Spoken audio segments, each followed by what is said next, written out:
다니엘 몇 장 몇 절에 오늘 어디에요? 큰 소리로 해주세요.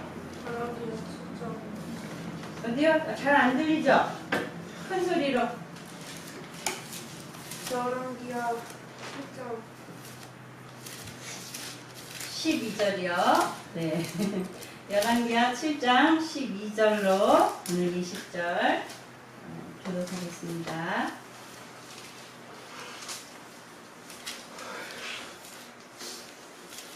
네, 왕이 밤에 일어나 그 신복들에게 이르되 아람 사람이 우리에게 행한 것을 내가 너희에게 알게 하노니 저희가 우리의 줄인 것을 아는 거로 그 진을 떠나서 들에 매복하고 스스로 이르기를 저희들이 성에서 나오거든 우리가 사로잡고 성에 들어가겠다 한 것이니라. 그 신복 중 하나가 대답하여 가로되 성컨대 아직 성중에 남아있는 말 5비를 취하고 사람을 보내어 정탐하게 하소서. 이 말들이 성중에 남아있는 이스라엘 온 무리 곧 멸망한 이스라엘 온 무리와 같으니라 하고 저희가 병거 둘과 그 말을 취한지라. 왕이 아람 군대 뒤로 보내며 가서 정탐하라 하였더니 저희가 그 길을 따라 유다에 이른즉 아람 사람이 급히 도망하느니라. 머리 미국과 국물이 그들에게 가득하더라. 사자가 들어와서 말에게 고하매 백성들이 나가서 아람 사람의 진을 노략한지라. 이에 고운 가루 한 스아에 한 세겔이 되고 보리 2스아에 한 세겔이 되니 여호와의 말씀과 같이 되었고 왕이 그 손에 의지하였던 그 장관을 세워 성문을 지키게 하였더니 백성이 성문에서 저를 밟음에 하나님의 사람의 말대로 죽었으니 곧 왕이 내려왔을 때에 그의 말한 대로라. 일찍이 하나님의 사람이 왕에게 고하여 이르기를 내일 이맘때에 사마리아 성문에서 보리 2스아에 한 세겔을 하고 고운 가루 한 스아에 한 세겔을 하리라 한즉 그때 장관이 하나님의 사람에게 대답하여 가로되 여호와께서 하늘 상을 내신들 어찌 이 일이 있으랴 하매 대답하기를 내가 내 눈으로 보니라. 그러나 그것을 먹지는 못하리라 하였더니 다같이 그 장관에게 그대로 이루었으되 곧 백성이 성문에서 저를 밟음에 죽었더라. 아멘. 네. 지난 시간에 이어서 지난 시간에 이 굶주린 사마리아 성문에 앉아있던 4명의 문둥병자들이 이래 주구나 저래 주구나 우리 아람 군대에게나 가보자 혹시 먹을 걸 줄까 하고 내려갔는데 내려가 보니 아람 군대가 다 도망가고 거기에서 그들이 음식을 취하고 보석도 취하고 그러다가 우리만 이렇게 살 것이 아니라 저 죽어가고 있는 사마리아 성에도 전하자 한 것이 지난 시간에 11절까지의 이야기였어요. 예, 11절에 저가 문지기들을 부르매 저희가 왕궁에 있는 자에게 구하니 이제 여호람 왕에게 이 소식이 들어간 거예요. 그런데 지금 오전까지도 아무런 기척이 없었잖아요. 그죠? 안으로나 밖으로나 아람 진영 주변에도 아무런 기척이 없었다가 갑자기 이런 일이 일어났다 그러니까 이 여호람 왕으로서는 믿기가 솔직히 어려웠겠죠. 분명히 엘리사 선지자가 어제 내일 이맘때에 이런 일이 일어나겠다라고 예언한 바가 있지만 그렇지만 그것을 금방 그대로 믿는다는 게 인간적으로 쉽지 않았던 거죠. 지금 사마리아 성 안에서는 어제와 변함없이 사람들이 굶어가고 있고 죽어가고 있는 상황이에요. 그런데 지금 이 기쁜 소식이 전해지니까 이들에게는 이 찰나의 순간에 계속해서 이 굶어 죽느냐 아니면 음식을 취함으로 그들이 생명을 보존하게 되느냐 이 순간에 놓여진 거잖아요. 그러니까 어떻게 보면은 이 4명의 이 문둥병자들이 이것을 가르쳐주지 않았다면은 이 순간에 지금도 여전히 굶어 죽을 수밖에 없는 사마리아 성 사람이 될 수도 있고 또 가르쳐 줬기 때문에 그들이 지금 예언대로 아주 물자가 풍족해지는 이런 목숨을 건지는 이런 상황이 된 거죠. 그렇다면 이 4명의 문둥병자가 전해주지 않았다면, 그러면 꼭 전해줘야 되는 책임이 있는 거는 아니지만, 그런 무슨 뭐 법이 정해져 있는 건 아니지만, 그들이 전해주지 않았다면 사마리아 성에 있는 사람들 모두가 다 계속해서 기아를 경험하고, 지금 여호람 왕도 그 소식이 왔는데도 들었는데도 믿지 못하잖아요. 그러니까 만약에 그 소식을 전해주지 않았다면 계속해서 이들은 이 기아 상태로 계속해서 죽음을 경험할 수밖에 없는 그런 상황에 빠질 수밖에 없는 상황인 거예요. 그렇다면 알려주지 않았다면 살인이나 마찬가지인 거죠. 의도하지는 않았지만 가르쳐주지 않았으면 모두가 죽었을 테니까 전해줌으로 인해서 살 수 있는 것을 전해주지 않으면은 결국은 뭐 직접적으로 죽이진 않았지만 간접적으로 죽인 거나 마찬가지니까 그것도 살인이라는 그런 아주 흉악한 죄와 다를 바가 없다고 생각할 수 있겠습니다. 예, 이것이 영적으로도 적용하면 비슷한 원리인 거예요. 우리가 죄와 사망의 권세 아래 있다가 우리가 예수 그리스도의 하나님이 허락하신 이 구원의 복음을 받아서 우리가 무엇을 얻었나요? 생명을 얻었죠. 그죠? 구원 얻고 생명을 얻었어요. 그리고 뿐만 아니라 우리에게 생명의 떡을 허락해 주셔서 우리가 영원히 그 굶주림에서 해방되었고, 또 생수를 허락해 주심으로 우리가 세상 가운데 그 허탈하고 그 목마름에서 우리가 해방되고 하나님의 자녀로서 이 생명과 영생을 소유하면서 살 수 있는데, 이것을 전해주는 사람이 없었다면, 나에게 말해준 사람이 없었다면, 여러분 각자가 다 내게 이 복음을 전해준 사람이 다 있죠. 그죠? 우리 자녀들 같은 경우에는 그런 기억은 특별히 없을 거예요. 다 모태신앙인이니까. 모태신앙인 사람도 자연스럽게 물론 신앙을 접했지만, 내가 예수님을 만나는 그런 어떤 터닝포인트는 다들 있을 거예요. 그리고 우리 또 중간에 예수님을 믿은 어른들은 다 나에게 복음을 전해주는 누군가가 있었다는 거죠. 그 전해주는 사람이 없었다면 우리는 계속해서 영적인 죽음의 상태에 있겠죠. 지금 이 사마리아 성 사람들도 똑같은 거예요. 전해주는 사람으로 인해서 지금 기쁜 소식이 전해졌기 때문에 죽음에서 생명으로 옮겨진 거죠. 우리도 누군가 우리에게 복음을 전해주는 사람이 있었기 때문에 우리도 영적인 죽음의 상태에서 생명의 상태로 옮겨질 수 있었던 것입니다. 그렇기 때문에 가장 우리에게 있어서 가장 시급한 사명이 있다 그러면, 책임이 있다 그러면, 그 어디에도 우리한테 법적으로 너는 반드시 예수를 믿으라고 복음을 전해야 돼 하고 대한민국의 법전에 기록되어 있는 것이 아니지만, 그러나 우리에게 허락하신 이 구원에 대한 책임이, 복음을 전해야 되는 책임이 우리 모두에게 있다는 것을 우리가 생각하면서 오늘 말씀을 봐야 되겠습니다. 네, 이 예언이 어제 이루어질 것이다 라는 예언이 지금 성취되는 것을 들은 이 순간에도 이 여호람 왕은 믿을 수가 없는 거예요. 그래서 그거는 이루어질 수 없는 일이 이루어졌다는 거는, 이거는 분명히 뭔가 꿍꿍이가 있을 거야. 그래서 분명히 그 아람 진을 벗어나서 뒤에 가서 매복하고 있으면서 우리를 유인해가지고, 내가 나오면은 왕을 잡아 죽이면 전쟁이 이기니까 내가 나오도록 유인을 하는 그런 전술일 거야. 이렇게 여호람 왕이 생각한 거야. 이런 의심을 할 만도 하죠. 인간적으로 생각하면 당연히 그럴 수밖에 없어요. 왜? 엘리사의 예언이, 하나님이 주신 말씀이 이루어질 거라고 믿지 않았기 때문에 이런 의심을 할 수밖에 없는 거예요. 그러면 여호람 왕은 왜 믿지 못했을까요? 왜 믿지 못했을까요? 믿지 못한다면, 불신앙이라고 우리가 표현한다면, 왜 이런 불신앙을 여호람 왕은 가지고 있을까요?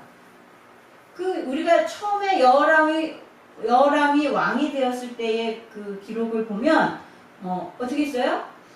바알의 신전은 없앴지만 여전히 우상숭배는 계속했고 또 여러 가지 불법을 행해서 하나님이 미워하시는 죄를 범했다고 그랬죠. 그러니까 바알의 신전을 없앴다고 해서 그가 하나님을 믿고 그가 하나님 앞에 범죄치 않기 위해 살아가는 그런 사람이 아니었던 거죠. 그러니까 바알의 신전만 없앴을 뿐이지 주상만 없앴을 뿐이지 그가 하나님을 믿는 믿음에 서 있지 않았던 거예요. 그러니까 여전히 하나님을 믿지 않는 불신앙 가운데 있고 악한 자였다는 거죠. 그렇기 때문에 어제 엘리사가 예언한 예언이 지금 이루어졌다라는 소식을 들었을 때에도 그 예언이 성취되었구나 라고 얼른 캐치할 수 있어야 되는데 믿을 수가 없는 거예요. 한편으로는 그런 생각이 들기도 했겠죠. 그러나 의심부터 드는 거죠. 이 의심은 바로 사단이 주는 거예요. 태초에 하나님이 창조하시고 인간을 창조하셨을 때에도 뱀을 통해서 사단이 아담과 하와에게 이 의심이라는 것을 심어줬기 때문에 그들이 하나님을 배반할 수밖에 없는 그런 사건이 벌어진 거죠. 그러니까 이 의심이라는 도구가 굉장히 강력한 거죠. 인간과 인간 사이의 관계에 있어서도 이 한번 의심이 들기 시작하면은 신뢰가 무너지고 관계가 깨지고, 예를 들어서 부부간에도 신뢰가 깨지면 계속 지속해서 부부간에 살 수가 없잖아요. 그죠? 그리고 또 만약에 아주 절친한 친구끼리 동업을 했다고 쳐도 정말 이 사람하고는 동업해도 괜찮을 거야 했다가도 어떠한 계기로 서로 의심이 들기 시작하면 동업을 유지할 수가 없겠죠. 그러니까 여러 가지 얘기들이 있더라고요.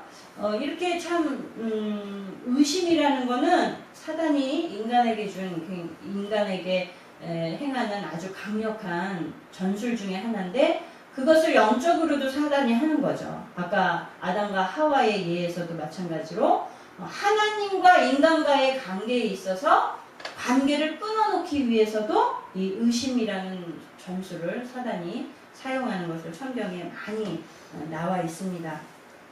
예, 이 의심이 한번 들면은 그 의심으로 인해서 무지해지고 또 불신앙이 들어오고 고통을 스스로 불러들이는 거예요. 누구를 쉽게 예를 들어서 어떤 남녀가 사랑을 해요. 사랑을 해서 막 처음에는 콩깍지가 씌어서 그냥 뭐든지 다 좋아 보이고, 다른 사람들이 저런 게 나쁜 점이야 말해줘도 전혀 그렇게 보이지 않고 그러잖아요. 처음에 연애할 때 보면. 그런데 결혼하고 나서 이제 어느 정도 생활하다 보면 이제 실체들도 보이기도 하고 단점들도 보이기도 하는데, 그럴 때 만약에 누군가 너네 남편이, 너네 부인이 밖에서 누군가를 만나던데? 이러면 사실은 그게 아무런 의심할 만한 일이 아니었어도 누군가 의심의 그런 저기를 딱 심어주면 그 부부간에 그런 것들이 막 문제가 돼가지고 결국은 싸우다 이혼하는 경우도 있다고 그러더라고요. 그러니까 신뢰가 중요하다 그렇게 얘기를 하는데, 얼마 전에 그 LG의 구본무 회장 그분이 돌아가셨잖아요. 그분이 연세가 그렇게 많지 않으신데 70대 후반 되시나? 네. 그런데 돌아가셨더라고요. 근데 이제 언뜻 그 LG죠, LG 그 구본무 회장과 그 가문에 대해서 이렇게 살짝 나오는데, 그 상당히 요즘 대한항공의 누구예요? 그 부인과 딸들이 그냥 하도 횡포가 심해가지고 난리잖아요. 그것 때문에 지금 세무조사까지 들어가고 탈루 여러 가지 큰일 났더라고요. 그 대한항공 이제 큰일 났다 싶더라고요. 또 뭐 동생의 무슨 인하대 문제 뭐 여러 가지가 다 들춰나는 거예요. 사촌에 8촌까지 그냥 그 얽혀진 비리들을 막 다 캐내는 거예요. 이제 대한항공 큰일 났다 싶더라고요. 그 발단이 뭐였냐면 그 자녀들과 그 부인이 말하자면 갑질로 그 자기가 가진 힘을 가지고서 막 사람들을 억압하고 욕하고 힘들게 하는 그런 것 때문에 이슈가 돼가지고 그런 일이 일어난 거거든요. 그거하고 대비해서 이 LG그룹에 대한 그 이야기가 굉장히 저런 재벌도 있구나, 저런 재벌도 있었구나 그런 생각을 하게 됐는데 어떤 이야기냐면 이 가문이 LG와 GS가 사실은 한 동업자 관계였다고 그래요. 근데 이렇게 지금은 분리됐는데 분리된 지 몇 년 안 됐더라고요. 그런데 이 동업자 관계가 뭐 10년, 20년 정도 된 게 아니에요. 아주 오래됐어요. 거의 반세기 50년 넘는. 그러니까 1920년 그 지나서부터 이 두 가문이 서로 연결이 돼가지고 같이 사업을 동업하는 관계로 쭉 이루어져서 지금 3대, 이제 구본무 회장이 죽었으니까 이제 4대로 넘어갔죠. 이 지금까지 이게 이어져 온 거예요. 그것 때문에 우리나라에 처음에 그 외국에서 외국 기업이 어디죠? 외국 기업 네덜란드 기업 갑자기 이름이 생각이 안 나는데 필립스가 우리나라에 이제 들어와서 처음에 이제 투자를 하려고 할 때 많은 기업들 중에서 이 LG 그룹이 50년 넘게 이 동업 관계를 잘 유지해온 이 상황을 보고서 이 다른 더 조건이 나은 다른 기업보다도 이 LG 기업에 더 투자를 하게 됐다는 그런 얘기도 있더라고요. 네, 아주 이 LG 그룹의 아들들은 다 병역의 의무를 다 수행하고 또 그들의 인격도 굉장히 본받을 만한 그런 여러 가지 좋은 이야기들이 많이 있다고 그래요. 그런데 사실 우리나라의 재벌들의 이야기는 그렇지 않잖아요. 막 고육 상쟁이죠. 롯데도 아버지하고 아들하고 막 법적으로 싸우고 또 형제 간에 또 싸우고 이런 일이 있었고요. 그리고 삼성에도 또 형제 간에 CJ하고 또 막 재산을 놓고 다투고 이런 일들이 계속 있었는데 그거에 비해 반해서 이 LG그룹은 굉장히 아주 보기 좋은 모습을 보여주고 있는 거예요. 그 여의도에 가면은 쌍둥이 빌딩 있잖아요. 그게 LG그룹의 건물이라고 그러는데 왜 쌍둥이 건물로 두 개를 지었나 했더니 하나는 LG그룹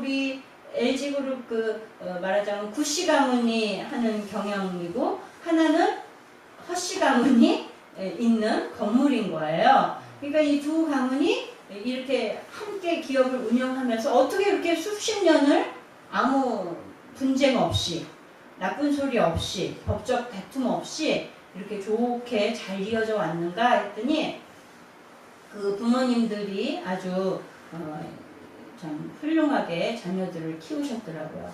예, 어쨌든 그래서 이 운영함에 있어서도 역할을 분담을 정확하게 하고 처음에 투자한 것에 대해서 그 배분만큼 이익을 배분함에 있어서도 결코 속이거나 또 그것을 뭐 탈취하거나 그러지 않고 세금 내는 것도 정확하게 하고 이렇게 해서 서로도 상대편에게 원망 들을 만한 그런 행동을 하지 않고 삼가고 이렇게 굉장히 젠틀한 그런 모습으로 경영을 해왔더라고요. 그러니까 이렇게 전혀 한 가문도 아니고 전혀 다른 두 구씨와 허씨의 가문이 동업하는데도 이렇게 수십 년 동안 이어져 왔던 거예요. 그러다가 이제 구본무 회장 때에 이르러서 3대에 이르러서 너무 이제 이게 방만하게 이렇게 막 돼 있으니까 이 이익을 나누는 것도 복잡하고 그래가지고 이걸 4대까지 가면 너무너무 이게 복잡하고 힘들겠다. 여기서 우리가 이렇게 잘 분리를 하자. 그러면 기업이 하나가 있다가 분리를 하려면 내가 더 많이 가질 거야, 내가 더 많이 가질 거야 이런 분쟁이 당연히 있을 거 아니에요? 그래서 사실상 어떤 회사를 놓고 굉장히 좀 어려움이 있었대요. 그런데 그거를 어떻게 해결했냐면 한쪽에서 다 양보를 한 거예요. 마땅히 양보해야 이것이 옳다 하고서 다 양보하니까 이 한쪽에서도 그러면 네, 우리는 이런 것들에 대해서 양보하겠다. 그래서 이렇게 잘 완만하게 그래서 LG와 GS로 이렇게 다시 나뉘어지게 됐는데 그 과정이 너무 아름다운 거죠. 그런데 또 이후에 그러다가 다시 다른 어떤 한 기업체를 인수하면서 다시 공업자 관계가 됐다고 그래요. 이런 일들이 이렇게 어떤 불협화음 없이 이루어질 수 있었던 거는 뭐겠어요? 신뢰겠죠. 서로 간에 믿음이 있었기 때문에 이런 일들이 잘 이루어질 수 있었는데 그 가문의 모토가 뭐냐면 한 번 사귀면 헤어지지 말고 부득이 헤어지더라도 적이 되지 말아라. 이게 부모님들이 강조하신 말이라고 그래요. 예, 사람이 사는 세상 가운데서 더군다나 기업이라는 그런 이익에 굉장히 민감한 그러한 세계에서 참 일어나기 어려운 일인데 그런 일들이 일어나기도 하는 걸 볼 때 더군다나 그것이 우리나라에서 있었던 일이라고 그러니까 굉장히 자랑스럽기도 하고 다행이다. 이런 일도 있을 수 있구나. 그런 생각이 들더라고요. 그걸 보면서 우리 믿는 사람들은 어떠한가? 이 세상 사람들도 이게 자기들이 하나님을 아는지 모르는지 잘은 모르지만 그들이 세상의 신념만 가지고도 이렇게 신의를 지키고 욕심을 내려놓고 상대방을 배려하고 또 나라와 민족을 위해서 헌신하고 이런 모습들을 보이는데 우리 믿음을 가진 사람들은 그보다 더 한 단계 더 앞서가야 되지 않겠나.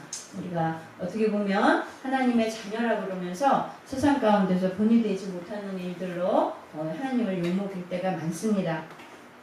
우리는 하나님의 자녀로서 하나님의 말씀을 의심하지 말고 말씀을 지키면서 살아갈 때에 또 그에 못지않은 하나님이 은혜와 상을 주실 줄 믿습니다. 예, 지금 이 합리적인 인간적인 생각으로서는 이루어질 수 없는 일이 지금 벌어졌기 때문에 여호람 왕으로서는 당연한 의심이지만 우리가 사는 세상이 다 그런 거예요. 이 우주 만물이 돌아가고 있는 이 상황에 대해서 설명을 하려고 그런다면 설명을 할 수 있겠어요?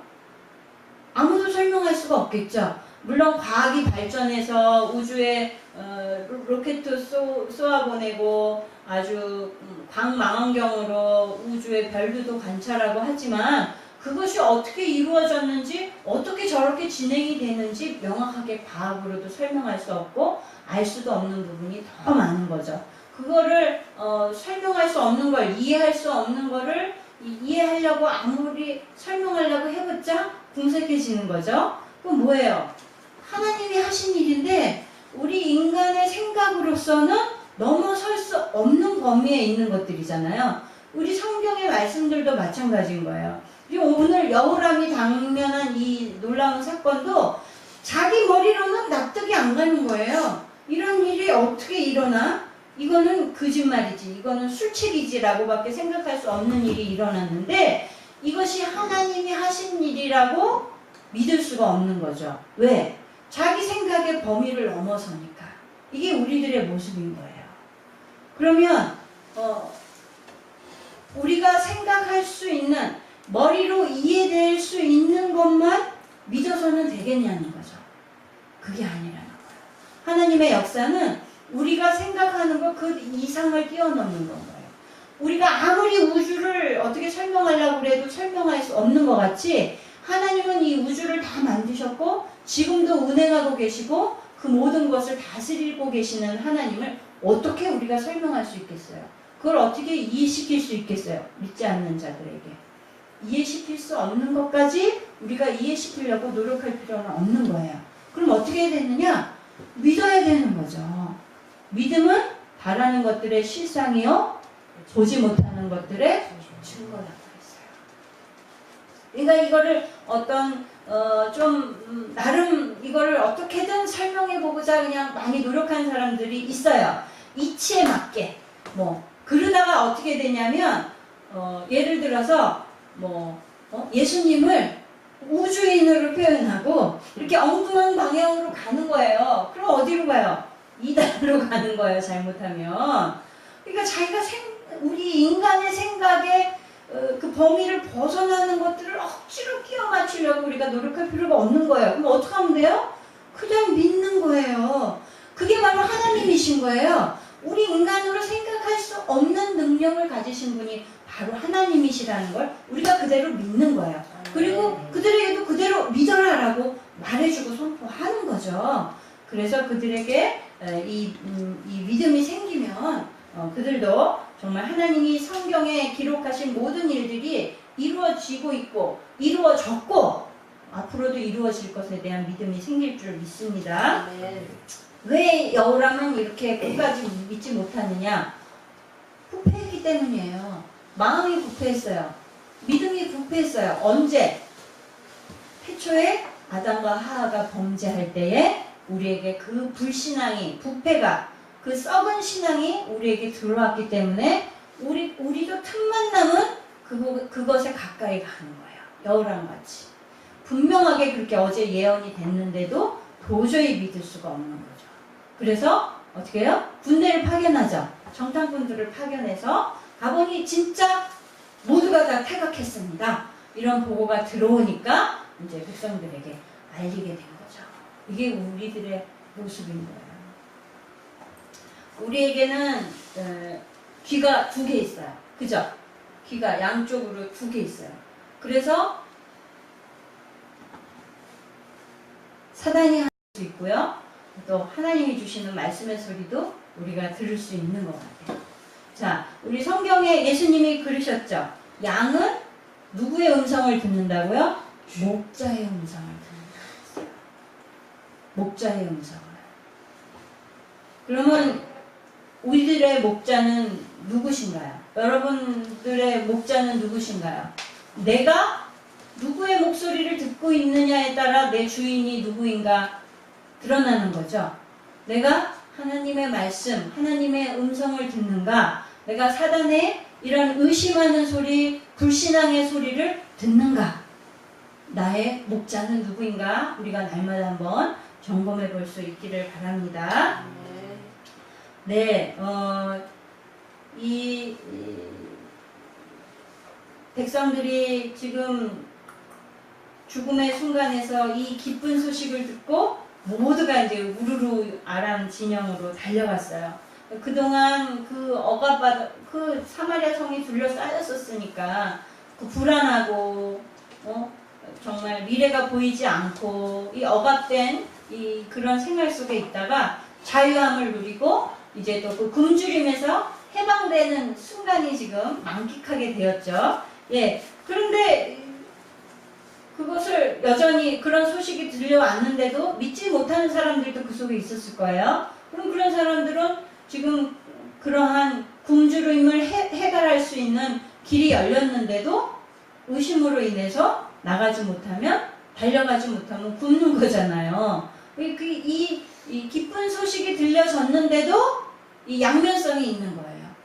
그것을 받아들이는 사람은 해결하고 배고픔을 이겨낼 수 있지만 의심하고 받아들이지 않는 사람은 여전히 사마리아 성이라는 이 죽음의 성 안에 갇혀있게 되는 거죠. 우리에게 하나님이 허락하신 이 복음, 하나님이 어떻게 자기 아들을 우리 죄인들을 위해서, 죄인인 나를 위해서 아들을 내어주셨는가? 이건 정말 믿지 못할 사건이잖아요. 어떻게 그런 일이 있을 수 있는가? 사람으로서는 생각할 수도 없고 사단도 감히 생각하지 못했던 그런 일을 하나님은 하시는 분이거든요. 그 복음을 우리에게 주셨는데, 이 기쁜 소식을 허락해 주셨는데, 이 놀라운 일을 우리에게 베풀어 주셨는데 믿지 못하는 자는 여전히 사망 속에 거할 수밖에 없는 거죠. 얼마나 안타까워요. 그죠? 우리가 복음을 먼저 받은 자로서 열심으로 전해야 되겠지만, 전해도 이것을 의심하고 불신하고 믿지 않는 그런 안타까운 사람들로 인해서 우리가 더 위해서 기도해 줘야 되겠습니다. 이렇게 복음에는 생명의 길도 있지만 받아들이지 않는 자에게는 여전히 사망과 죽음이라는 것도 우리가 알아야 됩니다. 고린도전서 1장 18절에 십자가의 도가 멸망하는 자들에게는 미련한 것이요 구원을 얻는 우리에게는 하나님의 능력이라. 여러분에게는 하나님의 능력이시죠? 그죠? 아멘. 네, 우리가 참 너무 감사해요. 어떻게 하나님은 우리를 구원하실 생각을 하셨을까? 우리를 구출하실 생각을 하셨을까? 그냥 일순간에 그냥 이 지구가 마음에 안 드시면 그냥 하나님이 폭파시켜 버리실 수도 있는데, 그리고 새롭게 창조하실 수도 있는데, 어떻게 하나님이 창조하신 그 생명을 비히 여기셔서 정말 어떨 때는 개미만도 못한 우리 사악한 인간들의 생각을 하나님 불쌍히 여기셔서 당신의 외아들을 주셨는가 생각하면 정말 너무나 그 감격을 어떻게 설명할 수가 없습니다. 근데 안타깝게도 이 가운데 많은 이들이 정말 이 양식을 향해서 달려갔지만 이 여호람의 한 그 수하의 장관도 이제 왕이 성문을 지켜라라고 명령해서 이제 백성들이 튀어나가는 그 성문 앞에 지키고 있다가 지금 이 광경을 목격하죠. 백성들이 양식을 구하러 나아가고 또 양식을 가지고 오고 하는 것을 다 목격하는 이 성문에 서 있은 거예요. 그러다가 어떻게 됐다 그래요? 어떻게 됐대요? 네. 그 광경을 다 눈으로 봤지만 밟혀 죽었대요. 예. 성문에서 저를 밟음에 죽었더라. 이 예언이 이미 선포됐죠? 어디에? 7장 초반에. 그죠? 7장에 엘리사가 예언하니까 2절에 어떻게 그런 일이 있으리요 하니까 엘리사가 가로되 내가 내 눈으로 보리라 그러나 그것을 먹지는 못하리라 하니라. 자, 이 7장에 1절과 2절에 이 사건에 대해서 기록을 했어요. 이 열왕기약을 쓴 저자가. 그런데 7장의 마지막에 이 일이 이루어지는 것을 기록을 한 거예요.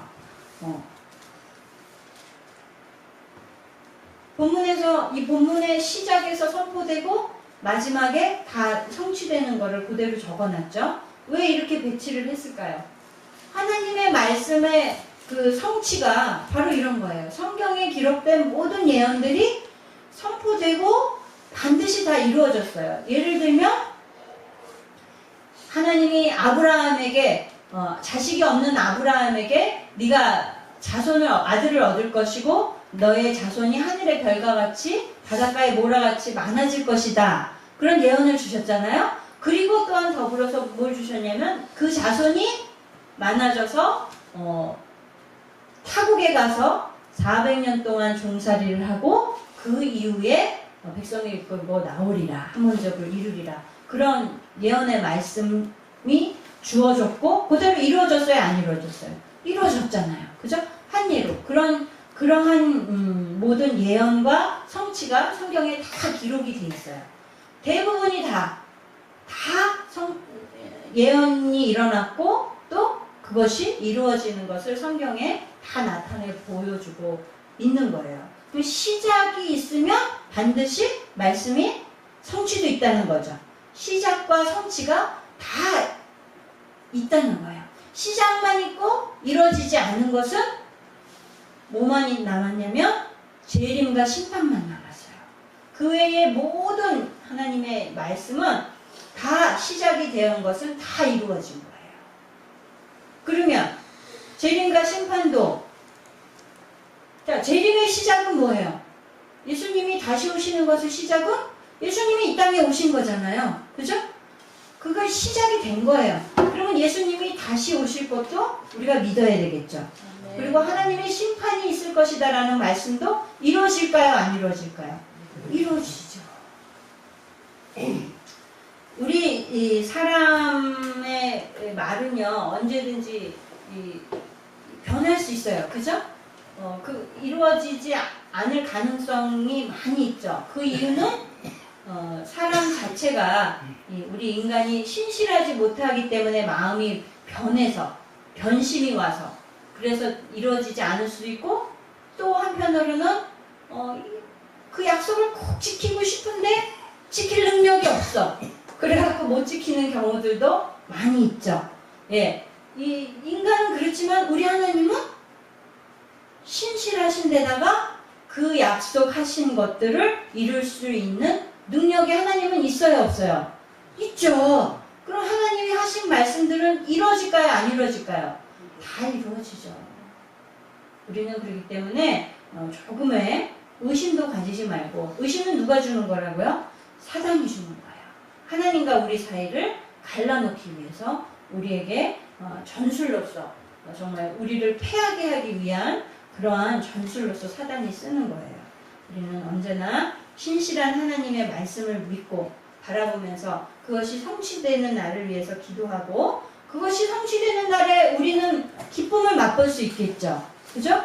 믿는 자는 그것이 성취되는 날에 그것을 볼 수도 있고 그 기쁨을 누릴 수도 있어요. 그럼 믿지 않는 자는 어떻게 될까요? 믿지 않는 자는 그것이 성취되는 날에 그것을 볼 수는 있겠지만 누릴 수는 없겠죠. 오늘 이 장관의 마지막 모습을 이렇게 마지막 절에 기록해 놓은 것이 바로 우리에게 주는 하나의 경각심을 일깨워주는 말이라고 생각됩니다. 네. 우리는 어디에 속해 있는지 우리가 정말 믿는 자로서 말씀이 성취되는 것을 보고 또한 누릴 수 있는 그 백성들 가운데 있어야 되겠죠. 네, 우리 모두 하나님의 말씀에 대해서 확고한 믿음을 가지는 성도로 오늘도 사시기를 바랍니다. 네. 말씀 마치겠습니다. 기도합니다. 전능하신 하나님 아버지, 하나님 우리에게 이 귀한 말씀을 정말 많은 선지자들을 통하여 하나님의 백성들을 통하여 우리에게 성경의 말씀을 허락해 주셨고 또한 그것을 통하여서 우리가 믿음으로 또 그것을 바라보고 그것이 성취되어 가는 것들을 우리가 다 보았습니다. 하나님 또한 우리 구주 예수 그리스도께서 다시 오실 것에 대한 말씀도 우리가 이루어질 것을 믿습니다. 날마다 우리가 다시 오시는 예수님을 기다리는 그러한 믿음을 가지고 하루하루를 살 수 있도록 우리 가운데 믿음을 주시고 또 그 믿음대로 살아갈 수 있는 힘을 허락하여 주시옵소서. 하나님 놀라운 일을 행하시는 하나님이신 것을 우리가 믿습니다. 우리 개인과 또 이 나라와 민족 가운데도 하나님이 다 이루실 줄 믿습니다. 그것을 믿고 그것이 이루어지는 것을 목격하며 그것을 또한 우리가 기쁨을 누릴 수 있는 저희들이 되게 하여 주시옵소서. 예수님 이름으로 기도드렸습니다. 아멘. 주기도문으로 예배 마칩니다.